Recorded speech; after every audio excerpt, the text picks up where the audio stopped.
confiar muito, tá? Ah, tá bom. Que ele tem.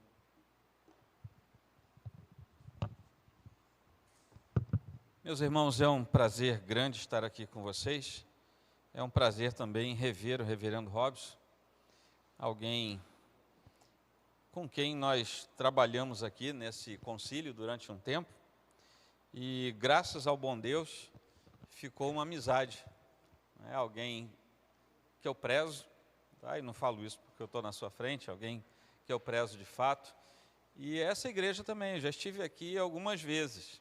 Né? Nos últimos tempos não, porque a agenda da gente vai se complicando, os nossos trabalhos vão se direcionando para outros lados, mas fica aqui uma palavra de carinho para os irmãos, que Deus continue abençoando. Pastor, sua família e esta amada igreja, em nome de Jesus. Meus irmãos, eu vou ser um pouco menos tradicional. Eu não vou abrir com uma leitura bíblica, mas eu vou estar quase sempre focado nas palavras de Romanos 8. Mas eu vou fazer algumas leituras ao longo do caminho. Isso porque eu dei um aspecto um pouco mais de estudo do que de pregação nessa abertura. E fiquem tranquilos que eu não vou falar nada da doutrina prática, não. Isso aí é com o anjo da igreja. Né? O pastor convidado ele tem que ter cuidado para não entrar em algumas searas, senão nunca mais ele é convidado. Meus irmãos, eu queria falar um pouco com vocês dentro desse tema mais amplo, especificamente sobre o testemunho do Espírito.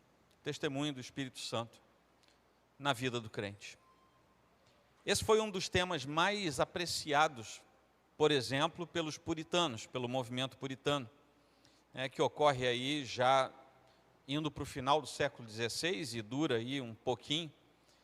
E esse movimento se preocupou muito com a restauração da saúde da igreja. E é muito curioso nós prestarmos atenção que a reforma tinha acabado de acontecer e já era necessário um movimento para dizer que a igreja já estava descambando. Isso foi logo depois da reforma. Vamos imaginar 500 anos depois da reforma. O que quer dizer que nós precisamos estar sempre atentos. E quanto à Santíssima Trindade, ao longo do tempo, a Igreja de Cristo foi entrando por questões que tornaram minimizados o poder, a graça e a ação de cada uma das pessoas da Trindade Santa. O Pai virou aquele Papai Noel, que a gente pede as coisas e acha que ele é obrigado a dar. O Filho é das pessoas da Trindade aquele bacana, né? Aquele que a gente diz que está com a mão no nosso ombro, é um amigão. E o Espírito Santo virou uma espécie de mágico, que a gente está nas situações mais difíceis e acha que o Espírito Santo anda estalando os dedos e que as coisas acontecem como que num passe de mágica. E nós precisamos ter cuidado, porque a nossa natureza nos leva a esse tipo de coisa. A Igreja de Cristo precisa ter cuidado a fim de que o testemunho do Espírito seja válido e validado em nosso coração, para que nós entendamos logo de saída quem é o Deus triuno, a quem a igreja serve e sob quais asas a igreja está resguardada até aquele último e bendito dia. Nós precisamos ter cuidado.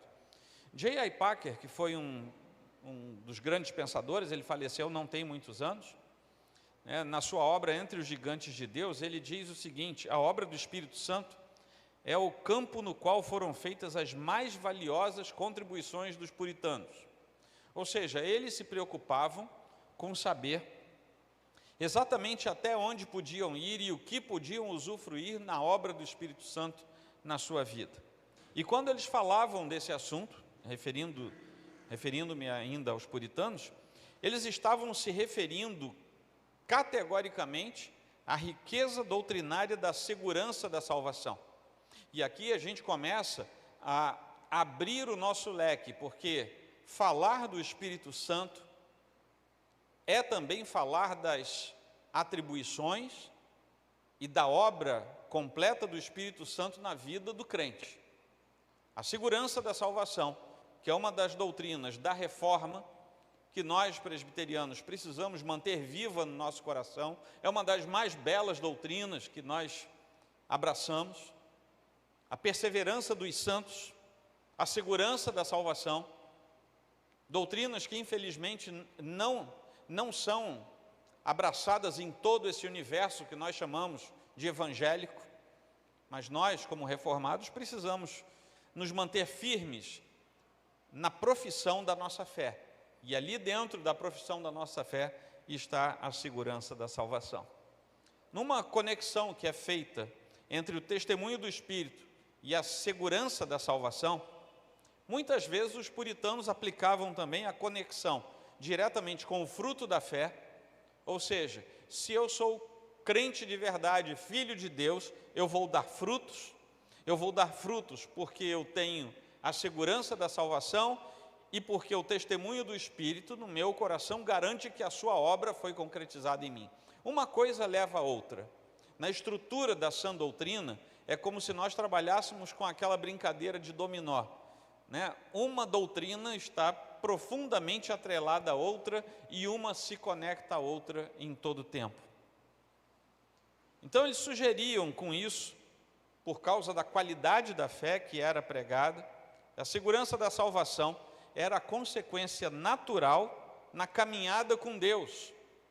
Se a pessoa está convicta da sua salvação e de fato caminha com Deus, tem também a certeza da segurança da salvação, a convicção. Por quê? Porque a sua fé, desenvolvida a partir da obra do Espírito Santo e da concorrência do fruto da salvação, vai fazer com que aquela pessoa diuturnamente esteja atrelada aos princípios triunos, garantidos pelo selo que vem do Espírito Santo a nós. Lá em João 8, 31 e 32, nós vemos que o próprio Senhor Jesus diz àqueles que tinham crido nele, e vocês, me perdoem, eu estou usando aqui a Nova Almeida atualizada, tem uma pequena diferença, mas é o mesmo texto. O Senhor Jesus diz assim: se vocês permanecerem na minha palavra, são verdadeiramente meus discípulos, conhecerão a verdade, e a verdade hoje libertará. E essa curta passagem é muito elucidativa, exemplificadora, mostrando a afirmação do Senhor quanto à segurança do crente. O fato de que eles são libertos porque conheceram o Senhor, que é, entre aspas, a encarnação da verdade da nossa fé. Esses mesmos crentes precisaram conhecer a verdade, o que agora nos leva para mais um detalhe, e os jovens vão ficar felizes com isso. A nossa fé trabalha com a cognição.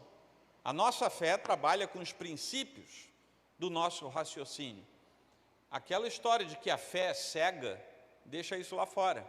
A nossa fé, ela é aclarada pelo Espírito de Deus, iluminada pela direção do Espírito, e a nossa fé é, sim, lógica e coerente. É por isso que o Senhor diz: se vocês conhecerem a verdade, está aqui, é cabeça, é funcionalidade mental, é cognição. Se vocês conhecerem a verdade, vocês serão livres. O Senhor não nos impõe a liberdade, embora Ele tenha nos chamado, Ele faz com que os nossos olhos sejam abertos e, consequentemente, com que nós entendamos o chamado do Senhor. Isso é obra direta do Espírito Santo. A cognição é chamada à fé. Não é o contrário, nós não temos fé para depois entendermos. Nós somos chamados pelo Senhor, a nossa mente é tornada cativa,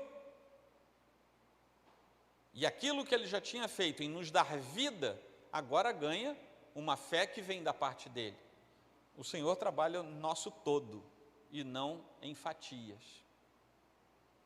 Vejam bem, isso não é defesa daquilo que alguns irmãos creem, eu entendi por minha própria força intelectual e por isso eu fui até Deus, eu o busquei e o encontrei. Não. Nós fomos tornados livres pelo chamado eficaz do Senhor. Entendemos isso, a nossa cognição foi regenerada para entendermos o chamado e a obra do Espírito acontece no ato da regeneração.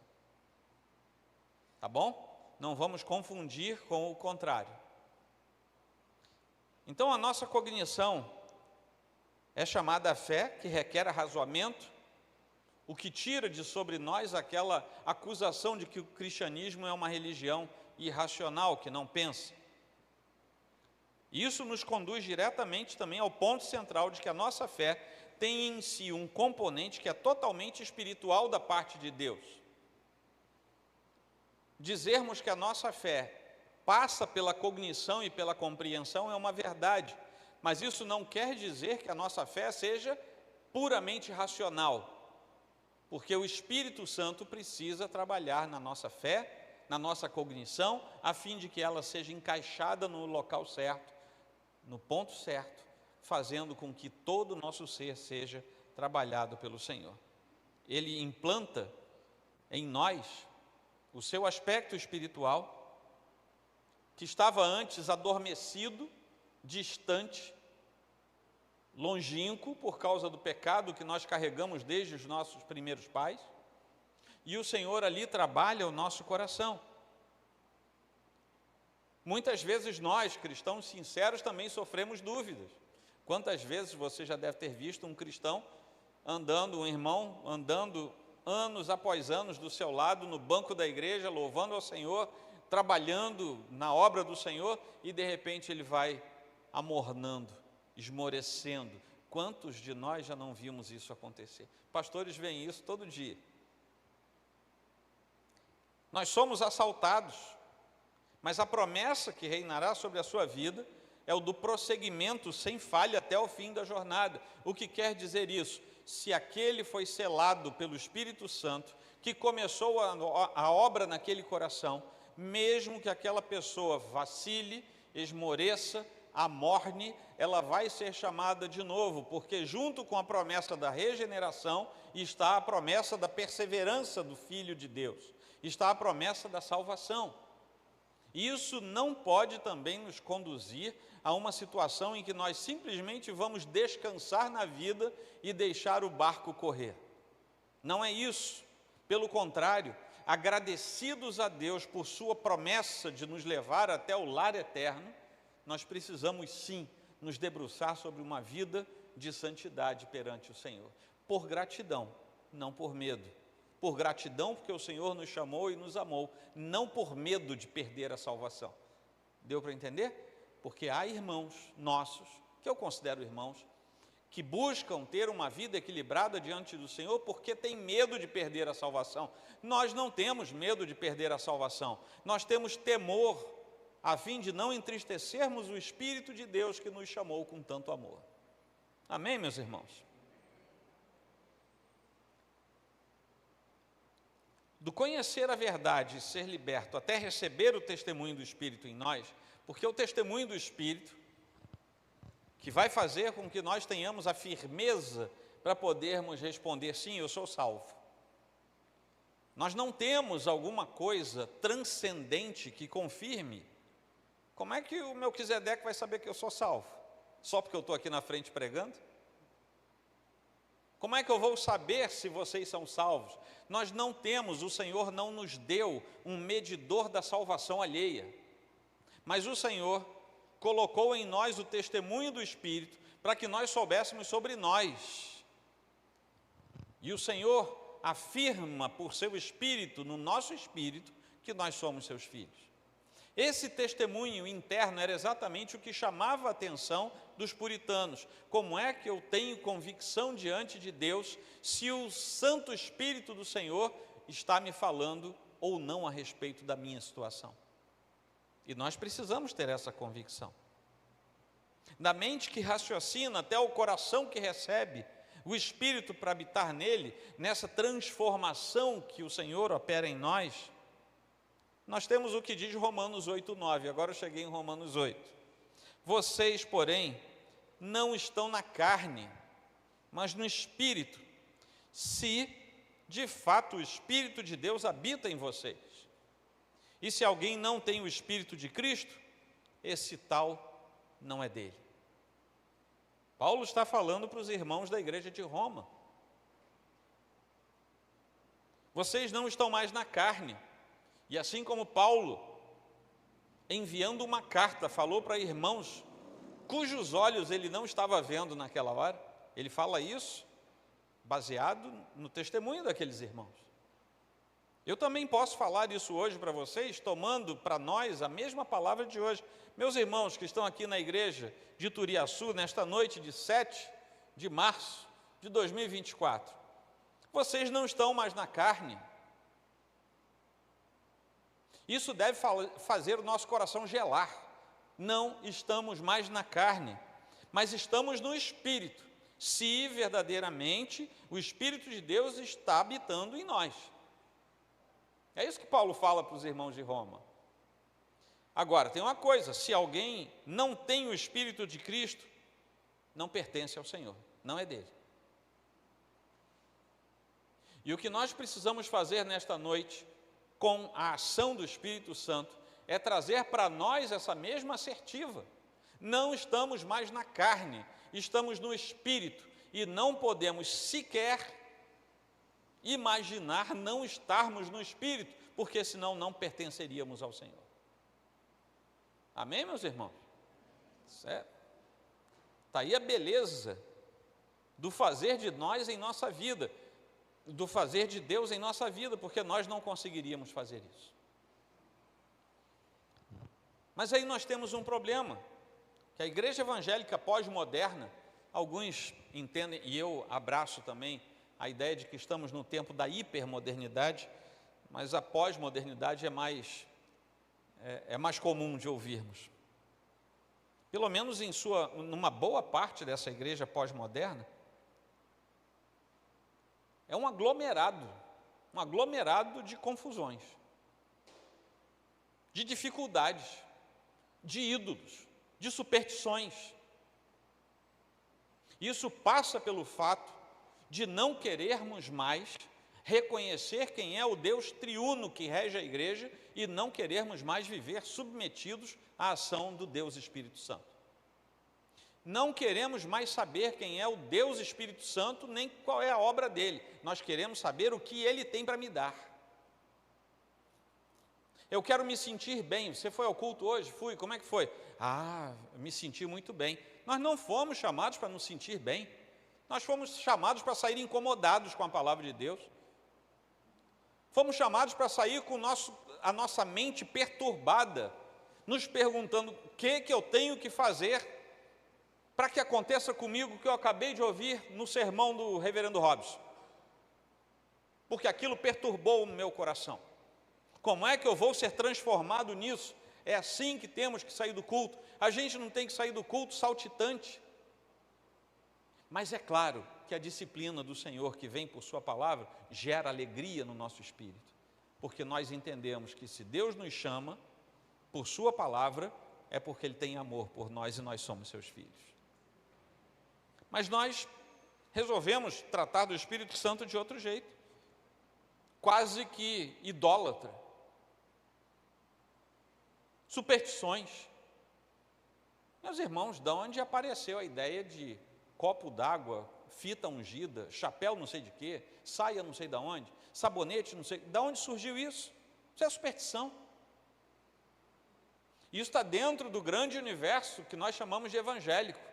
Não tem nada a ver com a Escritura. Isso é abominação aos olhos do Senhor. É uma associação de gente em busca de poderes políticos, poderes econômicos, status social. Então nós temos uma grande confusão que reina entre as obras do Espírito Santo e a pessoa do Espírito Santo. E isso, meus irmãos, com todo o carinho que eu tenho pela ala pentecostal, em muito isso surge naquele movimento, não por maldade dos irmãos, não pela teologia daqueles irmãos, que a teologia deles não fala isso, mas na prática, muito disso é implementado pelo dia a dia, pelo convívio. Faz-se confusão entre o testemunho do Espírito e as ações eventuais do Espírito Santo. Faz-se confusão porque paramos de buscar quem é o Deus Espírito Santo. Em outras palavras, o Deus Espírito Santo, de modo sorrateiro, vem sendo tratado com desdém em alguns lugares. Vejam bem, meus irmãos, eu convido o reverendo Robson para ir lá na minha igreja. Aí ele entra, eu não apresento, não falo, nem cumprimento, termina o culto, ele vai ficar perdido. Meu Deus, para que me chamaram aqui? O que eu fiz? 2 ou 3 reunidos no nome do Senhor, Ele estará lá. Mas nós ignoramos o Deus Espírito Santo. Por quê? Porque queremos manifestações. Queremos o quê? Queremos coisas. Queremos o quê? Queremos luz. Queremos coisas para vermos. Não queremos mais a intimidade com o Espírito Santo. Eu estou colocando isso como se todos nós estivéssemos juntos, para que a gente não fique apontando o dedo só para alguns. Precisamos ter cuidado, porque é muito fácil a gente abraçar esse tipo de coisa. A certeza da salvação imprimida pelo testemunho do Espírito já não faz parte do conceito de muitas doutrinas. Aqueles que têm, por exemplo, o pensamento de uma salvação sinergística, em que Deus salva por graça, mas que o sujeito tem um papel na salvação, não tem o conceito da certeza da salvação. Porque se eu posso ir até Deus, eu também posso sair de perto dele. Se eu fui, como nós cremos, pego por Deus para ser salvo, Deus não vai me soltar. Mas se fui eu que fui, eu posso voltar. Deu para entender? É uma coisa lógica, muito simples da gente entender. Voltando para Romanos 8, versículos 14 a 16, dizem assim: pois todos os que são guiados pelo Espírito de Deus são filhos de Deus. Porque vocês não receberam um espírito de escravidão para viverem outra vez atemorizados, olha só que coisa, mas receberam um espírito de adoção, por meio do qual clamamos, Abba, Pai. O próprio Espírito confirma no nosso espírito que somos filhos de Deus. E se somos filhos, somos também herdeiros, herdeiros de Deus e co-herdeiros com Cristo, se com Ele sofremos, para que também com Ele sejamos glorificados. Inicialmente nós temos um qualificativo dado por Paulo aqui. Para ser filho de Deus, é preciso ser guiado por Deus. E Paulo nos diz nesse trecho que somente as pessoas regeneradas, ou seja, verdadeiramente salvas, são de fato considerados filhos de Deus. Então aquela frase que você ouve por aí, né? Todo mundo é filho de Deus, é uma grande balela, porque somente aqueles que estão em Jesus Cristo, a esses foi dado o direito de se tornarem filhos de Deus. E essa ideia do ser guiado aqui, a palavra que é usada lá no texto original, é a mesma palavra que era usada para alguém que ajudava um cego.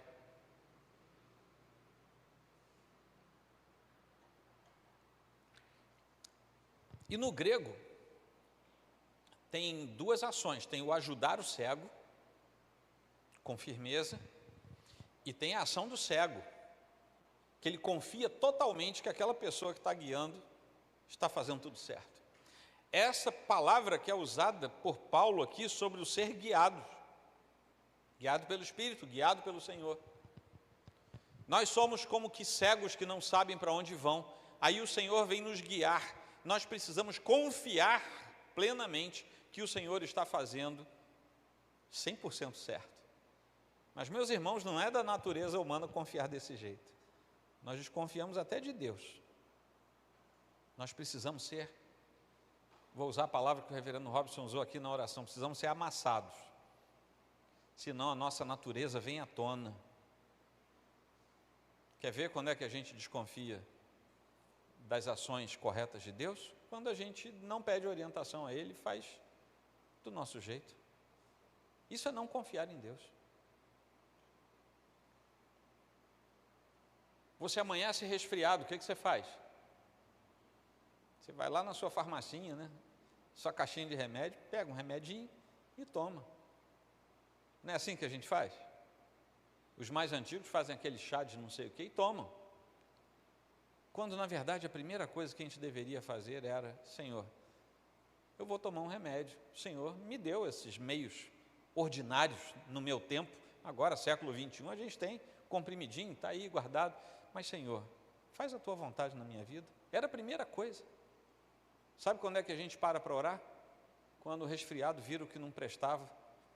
Aí a gente fala assim: meu Deus, o que eu faço agora?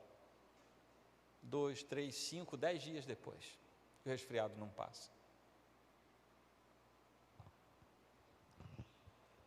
Nós precisamos, como aquele cego aqui da ilustração da metáfora de Paulo sobre o verbo guiar, confiar plenamente nas intenções e no gesto daquele Todo-Poderoso que nos guia. E Paulo trabalha com um interessante contraste aqui.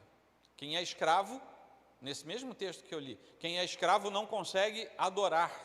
E aqui nós temos mais um desdobramento. Olha quantos desdobramentos por causa da obra do Espírito que gera o testemunho do Espírito em nós. Quem é escravo não consegue adorar. De modo objetivo, ele faz uma alusão direta e coloca a adoração como um elemento interno que brota do interior, brota do coração, mas que ganha uma identificação do lado de fora. Vejam bem, Paulo classifica a adoração como algo de dentro que aparece do lado de fora. Essa é a adoração que é guiada pelo Espírito Santo, no seu testemunho, na sua condução, no guiar do Espírito Santo. É assim que a adoração acontece. Nós confundimos, nos dias de hoje, adoração com música. O povo estava tocando aqui. Adoração a música é a expressão externa de algo que tem que acontecer lá dentro. Deu para entender? Porque a adoração não é tornada externa apenas na música. Há outros meios de dizermos para o Senhor que o estamos adorando em espírito e em verdade, que aquilo brota do nosso coração. Talvez no momento do culto haja um irmãozinho lá no canto, em silêncio absoluto, de olhos fechados, e ele esteja adorando ao Senhor. Assim como no momento que nós chamamos de momento de louvor, né, o momento da música, aqueles irmãos que estão guiando a igreja na música, podem também estar em plena adoração ao Senhor. Não pelo que vemos e ouvimos, mas pelo que sai do coração. Assim como podemos também nos distrair e podemos querer dizer para o outro que estamos adorando quando não estamos adorando. Boa música não é adoração, mas adoração pode vir regada de boa música. Isso é curioso, porque o ser humano é um ser musical. Eu não toco nada, viu, gente? Mal assobio. Mas a minha filha é violinista, então eu escuto violino o dia inteiro lá em casa. A música toca no nosso coração. Mas a música que sobe como adoração, antes de tocar no nosso coração, deve sair do nosso coração. E quem faz isso acontecer é o Espírito Santo. Na sua obra em nós, naquilo que Ele nos transforma, nos modifica, porque senão a gente canta, e às vezes canta muito bem, toca muito bem, mas tudo dali para fora. A adoração tem que sair lá de dentro. É essa que o Senhor recebe. Por isso que tem uns irmãozinhos aí que a gente foge de cantar perto deles, porque não dá nem para a gente acompanhar, porque desafina demais, né? Não tem uns irmãozinhos assim, né? Mas se aquele irmãozinho desafinado estiver adorando, vai chegar bem bonito lá em cima. Porque o Senhor não recebe necessariamente as melodias, as notas que nós conhecemos, os acordes que nós conhecemos. Ele recebe algo que sai do coração. Aí é claro, se a gente tiver algo muito bonito, encantando a igreja, encantando a gente, aí juntou o bom com o excelente. É nesse ponto aí que Paulo volta a falar do testemunho do Espírito. Aquele mesmo sentido que ele fala nos versículos 13 e 14, a respeito de testificar junto ao nosso espírito, que o Espírito Santo é aquele que imprime o seu testemunho em nós. Ele imprime, é por isso que ele também é chamado de selo. E esse selo era aquele selo das cartas de antigamente, né? Eram rolos, né? A carta, o documento era enrolado, era posta geralmente um pouquinho de cera e com um anel ou com um êmbolo.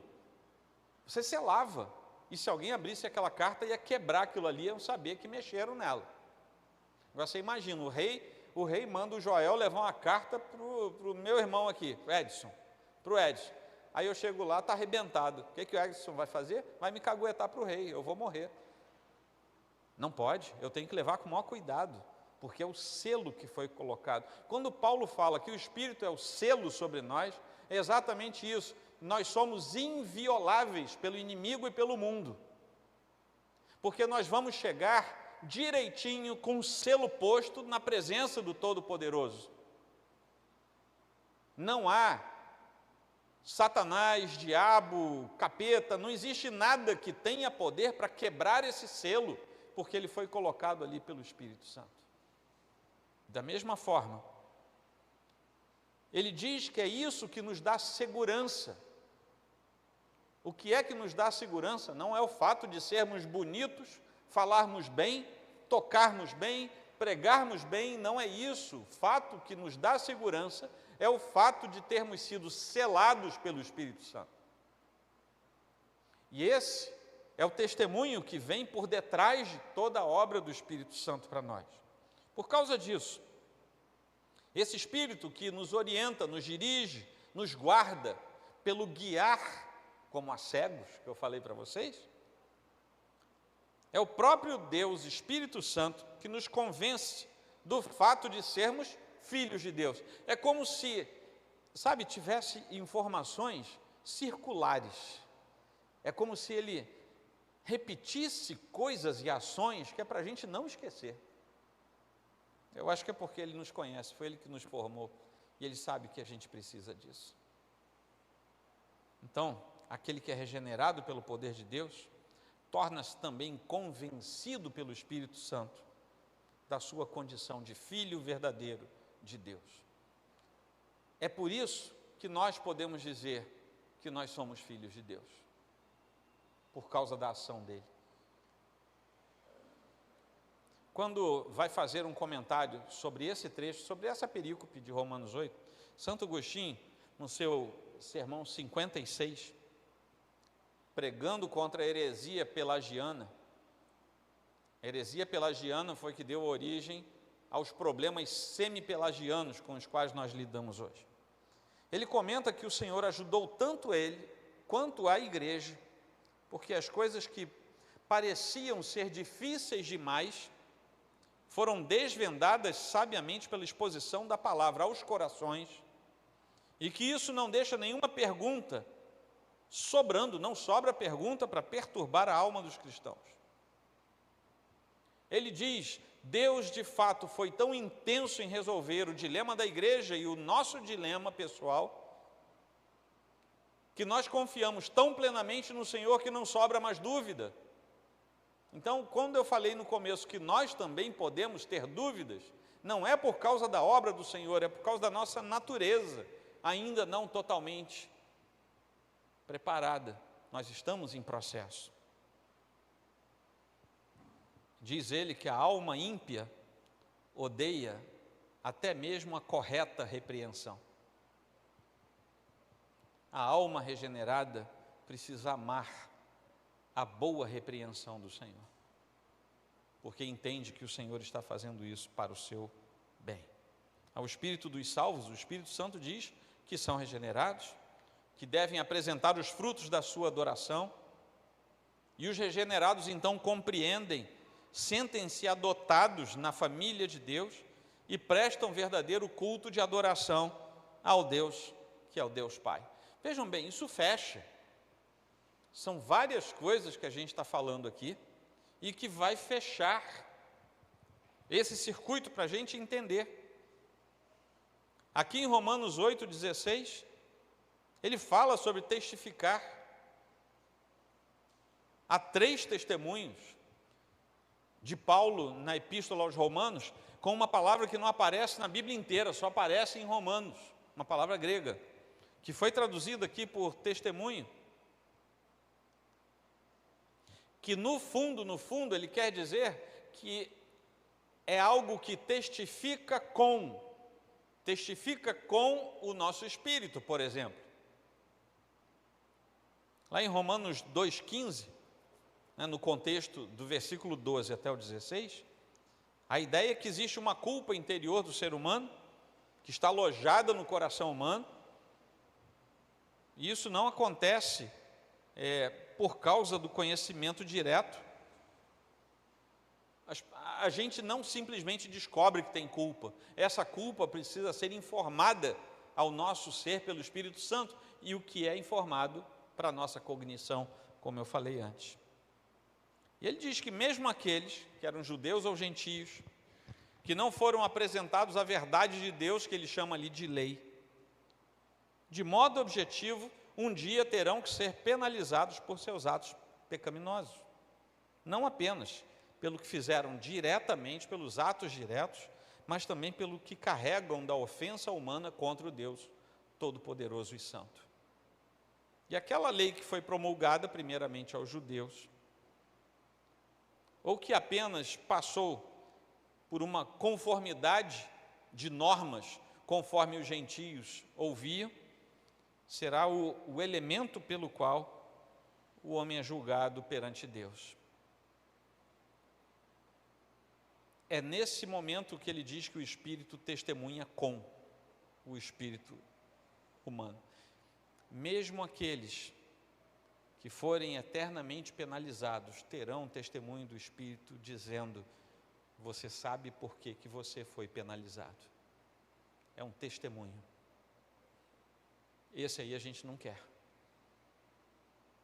porque esse não pertence ao povo de Deus. É por isso que todo joelho vai se dobrar, porque todo joelho vai ouvir dizer: você está nessa situação porque não quis o Deus Todo-Poderoso. E sim, é não querer mesmo.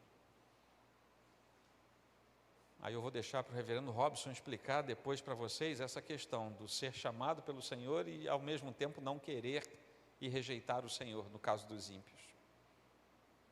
Deixei aí uma batata aí para o irmão resolver depois. Viu? Conforme nós vimos lá em Romanos 8,16, vou tentar acelerar aqui um pouquinho,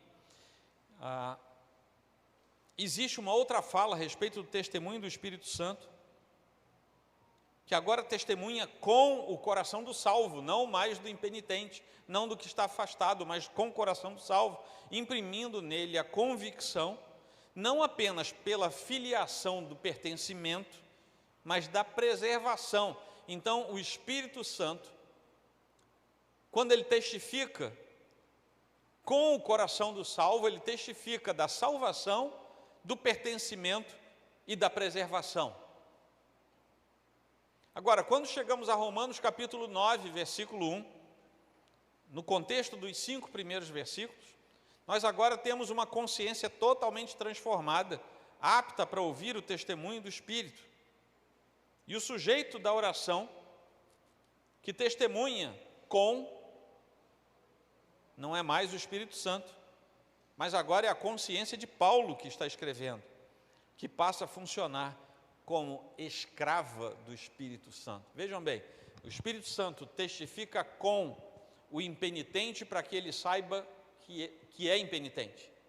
Ele testifica com o Filho de Deus, dando-lhe certeza da salvação, dando-lhe o testemunho do próprio Espírito. E agora, o próprio Filho de Deus passa a testemunhar porque agora ele é cativo do Espírito Santo. Escravo não tem vontade própria, escravo faz a vontade do seu Senhor. Se somos servos do Senhor, precisamos fazer a vontade dele. E uma vez que o testemunho do Espírito tenha sido realizado, testemunhado com o nosso espírito tem que começar a testemunhar também. Deu para entender, irmãos? Paulo diz que a sua consciência testemunha com ele de acordo com Jesus Cristo e de modo plenamente verdadeiro. E ele invoca o Espírito Santo como testemunha disso. E aí ele fecha de novo esse círculo. O Espírito Santo testemunha com o meu espírito passa a testemunhar a respeito daquilo que o Espírito fez, e eu chamo o Espírito Santo para ser testemunha, que aquilo que eu estou testemunhando é o testemunho do Espírito Santo. Não dá para a gente funcionar dessa maneira se a gente não tiver intimidade com o Espírito Santo, intimidade com o Deus da igreja, com o Senhor da igreja. Senão a gente vai ficar falando um monte de coisa que está escrito nas teologias. Mas a gente precisa viver isso, a gente precisa viver o testemunho do Espírito, a gente precisa viver a comunhão com o Espírito Santo. O Deus Espírito Santo, a pessoa da Trindade, Deus Espírito Santo, não necessariamente as suas obras, as suas manifestações. Se ele quiser fazer obras, se ele quiser fazer manifestações, ele é Deus. Não sou eu que vou dizer pode ou não pode. A história da igreja, esses 2000 anos, deixa algumas dicas para nós, mas Deus é Deus. Agora precisamos viver a realidade desse Deus que nos permite testemunhar a respeito dele e nos permite chamá-lo para ser nossa testemunha de que aquilo que a gente testifica dele é de fato dele. Isso vai resolver os nossos dilemas. Nós vamos ver a nossa natureza antes caída, agora recebendo a testificação do próprio Espírito Santo, nos mostrando a realidade do coração humano, que antes era distante, afastado, agora tão próximo, que podemos fazer algo semelhante ao que Ele próprio faz. Vocês vão fazer a minha obra, vocês vão fazer ainda mais do que eu fiz. Não foi o que Cristo falou? Vocês vão fazer coisas ainda mais grandiosas. Gente, espera aí, o que a gente vai fazer de melhor do que Cristo? Segunda batata quente que eu estou deixando para o reverendo Robson aqui. Nós somos inábeis e precisamos do Senhor. Somos carentes de Deus, precisamos dEle. Porque sem Ele nós não conseguiríamos sequer perceber a luz do Senhor. A palavra do Senhor é luz que alumia o nosso caminho. Nós não veríamos nem o caminho nem a luz se o Espírito Santo não abrisse os nossos olhos. Nós não veríamos a cruz se o Espírito Santo não fizesse a gente virar a cara e conseguir olhar para a cruz. Nós não entenderíamos a obra da cruz se o Espírito Santo não viesse abrir os nossos olhos espirituais e nos fazer perceber o que é que o Senhor Jesus fez por nós na cruz e o que é que o Pai, com seu amor, dispensou ao nos predestinar. Efésios 1. Estávamos lendo Efésios. Leia aquele capítulo todo, aquilo ali é para a gente ler e chorar. Já indo para o final.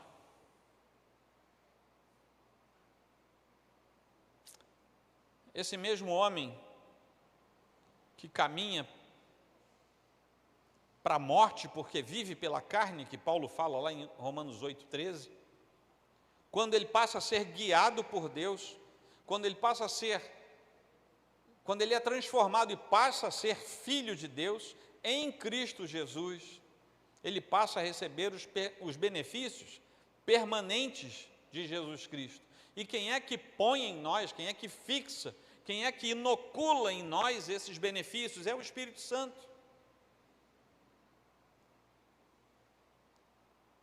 Nós fomos encaminhados à situação de filhos. Nós não éramos filhos, fomos transformados em filhos, fomos enxertados, fomos chamados, fomos adotados.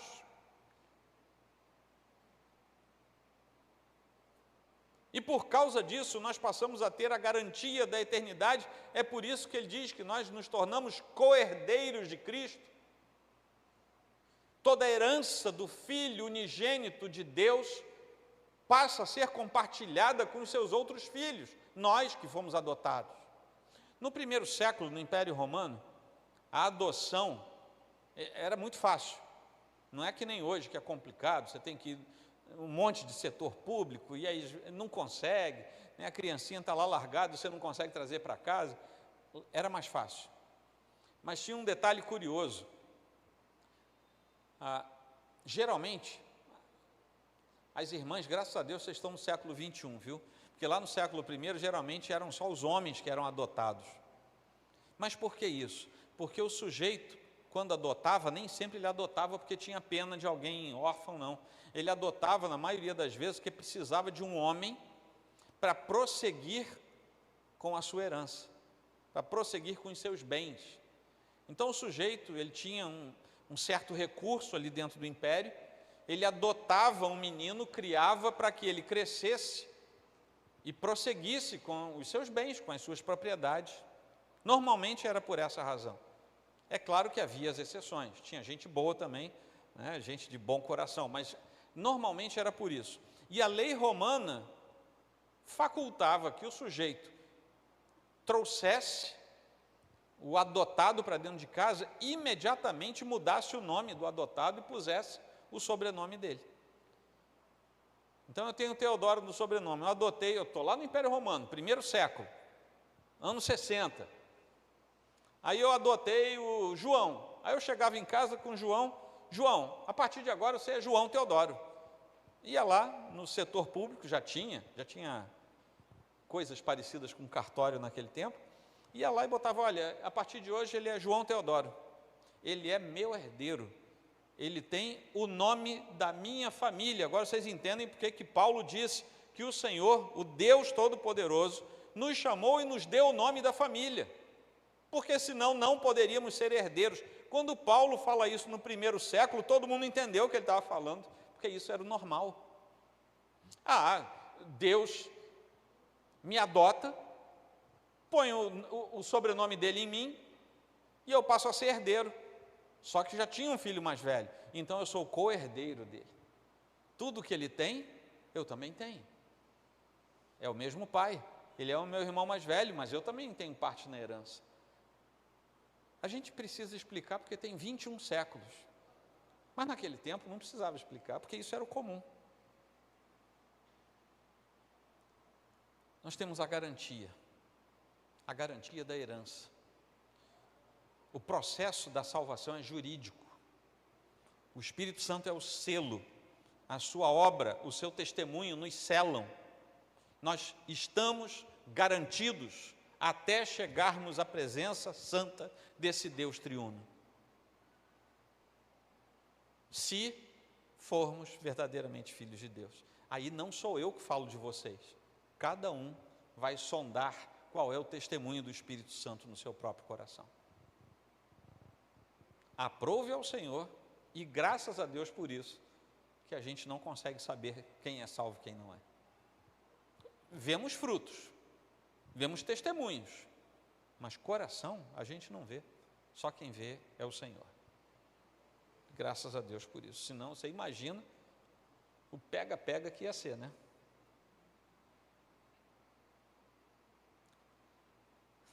Nós passamos, por causa de tudo isso, a ser capazes de imitar a obra que o Espírito Santo faz em nós. Por isso que a gente consegue testificar com, assim como ele testificou com o nosso espírito, conseguimos testificar com e Ele nos garante que Ele próprio vai servir de testemunha para os nossos atos em Cristo Jesus. Aquilo que é proveniente do Espírito Santo, para a boa obra de Deus, para a boa condução do Filho de Deus, pode ter começado lá atrás na tristeza da perdição ou da sensação de perdição, mas chega no momento da nossa vida que é a alegria pelos frutos que o Senhor nos permite dar na sua boa obra. Amém, queridos? 3 breves pontos para nós levarmos para casa.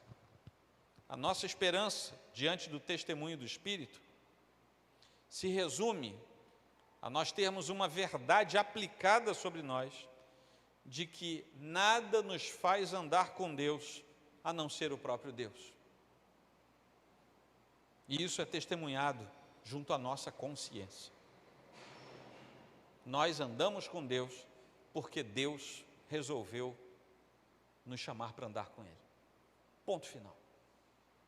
Segunda coisa, se nós formos alcançados pela graça salvadora, como eu sou levado a crer que todos aqui já o foram, o testemunho do Espírito nos garante nossa filiação e também nos garante a nossa chegada até a glória diante do Pai, por causa daquilo que Cristo fez por nós, e isso nos basta como garantia selada pelo Espírito Santo. Finalmente, uma vez vivendo em Cristo, a nossa consciência é alvo da testificação do Espírito, que nos faz ver o mundo e os perdidos com os olhos de Deus e não com os nossos olhos, em Cristo Jesus. E aí está a maravilha de nós sermos filhos do Senhor, porque a obra de Deus passa a ser também a nossa obra, porque nós ganhamos o sobrenome dele, somos herdeiros, co-herdeiros. Precisamos trabalhar para que a fortuna do nosso Pai seja multiplicada. Isso é o crescimento do reino de Deus. Lá no fundo, quem é que faz isso? O Espírito Santo, por sua obra, por seu testemunho, pelo que Ele faz em nossa alma, em nosso coração, e pela garantia que Ele nos dá, até aquele último e bendito dia. Amém, queridos? Vamos inclinar nossa fronte.